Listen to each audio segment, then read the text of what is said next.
Hello and welcome to another episode of Know Before You Go. My name is Father Jude McPeak, and I'm the promoter of Vocations for the province of St. Albert the Great. This Sunday, we celebrate the solemnity of the Most Holy Trinity. Now, for many people, the Holy Trinity is a very esoteric and abstract idea that doesn't have much meaning for their day-to-day lives.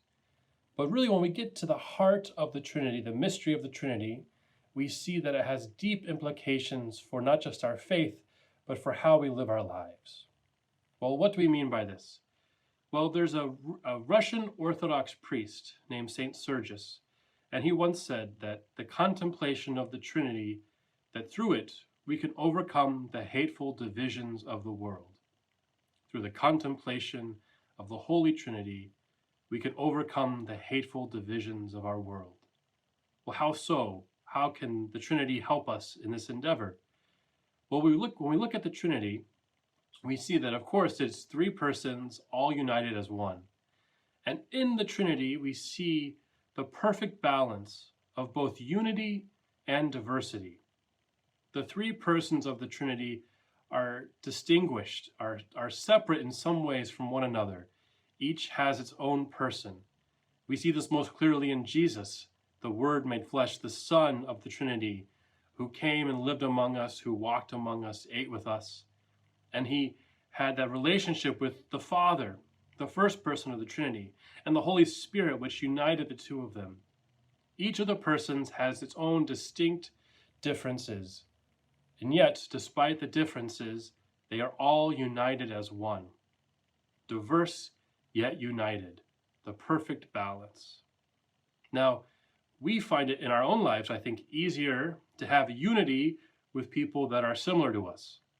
It's easier to be in union with people who maybe look like us, have the same background, who think the same way, identify, and in many ways are like us in many ways. It's easy to be in union with them, but it's much harder to be in unity with people that we don't agree with, that don't look like us, that come from a different part of the world.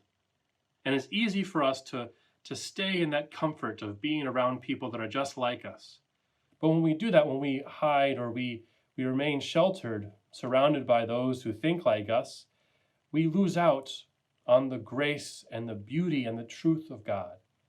God is calling us as a people, as a church, to be diverse and united. And the diversity of the Father and the Son and the Holy Spirit are models that we imitate in our own lives, in our own world, in our own church. Now, when we look at the news and we see what is happening in our country right now, we can see the great diversity and the great divisions that brings. We see in our country a history of racism, of intolerance, of prejudice, and we see how that divides us, creating the hateful division that we are facing in our own day. And it's especially in these times that we're called to contemplate, to look upon the Trinity, to find our way through the divisions of the world. For when we look at the divisions in the Trinity, the diversity and the unity, what makes both of them happen is love. It is love which serves as the unity between the three persons. It is love in which they pour out upon one another and receive from one another that allows them to be in unity. But also the diversity is the expression of God's love.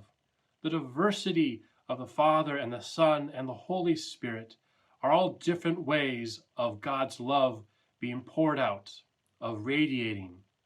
And indeed, when we look across our world and we see so much diversity in people, in places, in plants, in animals, in existence, everything is so different because all of us together are a reflection of the love of God, the diversity of the love of God, which can't be contained in a single image, in a single thing, in a single expression. Instead, the diversity is a reflection of God's love, which points us back to that unity that unites us, that all of us are children of God, all of us are loved by God, and so through that relationship with the Trinity, we become brothers and sisters. We become images of the Trinity in our own world. And so as we see the divisions and the troubles and the difficulties, we're called to pray for one another. We're called to love one another. We're called to respect the diversity and the differences of each of us, but we're also called to be united, never compromising one for the other. And so as we continue this day, as we continue our path, our journey as Christians, let us be imitators of the Trinity. Let us live out that love of the Father for all of his children, and let us continue to grow in our love and our respect and our tolerance for one another. May God bless you.